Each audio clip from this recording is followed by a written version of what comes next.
Overvejer du at svejse som robot, så skal det ikke så meget til.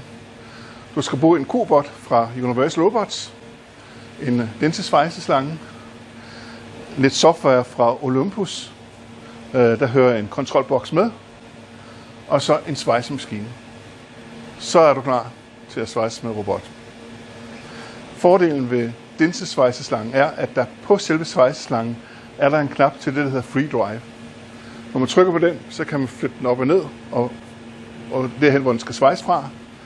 Og du behøver ikke at købe noget fancy og dyrt stykke software og hardware og sætte ind imellem robotten og svejseslangen. Det slipper du for her. Det sidder simpelthen bare på selve svejseslangen.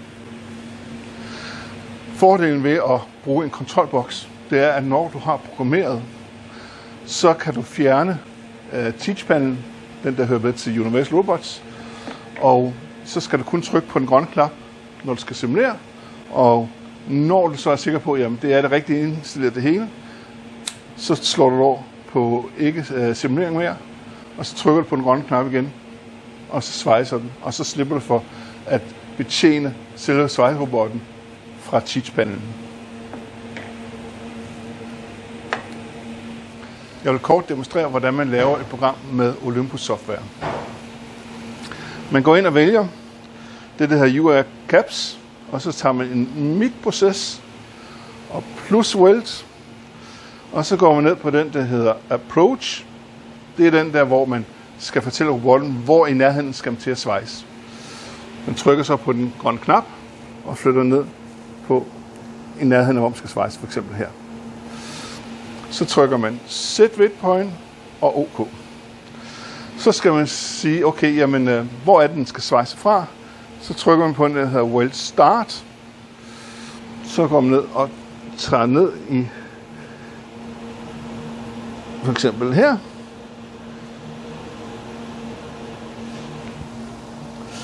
Og der kan man på selve teachpanelen, den er ret smart, der kan man gå ind og sige, men den skulle lige lidt længere til venstre. Så kan man simpelthen bare få den til at bevæge sig til venstre der. For det er nogle gange lettere at finjustere på selve teachpanelen. Så siger man OK.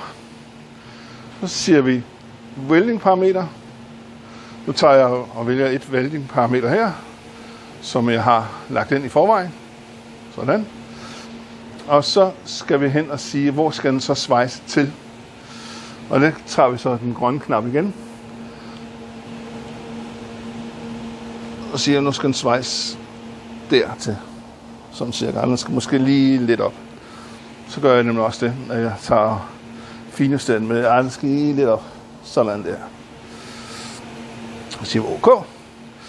Og så skal vi have et sted, hvor den ligesom trækker sig væk fra svejsningen, når den har svejst. Så gør man sådan her. Så siger fint. Og så siger man Set Width Point. OK. Og så er programmet faktisk lavet. Vi skal lave en simulering af det. Trykker på play.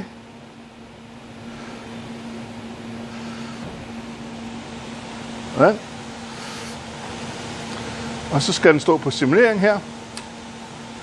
Og når jeg så trykker på den grønne knap, så går den ned, og så kan man se, om afstanden er rigtig, og den bevæger sig rigtigt og sådan noget.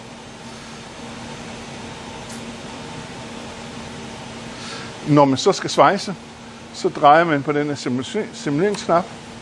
Og så er det fordelen ved at have den her boks der, at der må ikke komme sprøjt på den her, så den fjerner man simpelthen bare. Og så skal jeg have en svejsehjelm. Hvorfor bliver den? Ja, her. Yes. Og så trykker man på den grønne knap. Tager også lige fjernet den her lidt.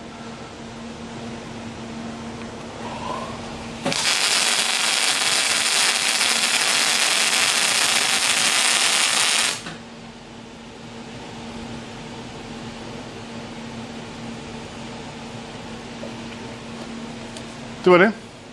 Mere skal der ikke til for at kunne svejse med en robot.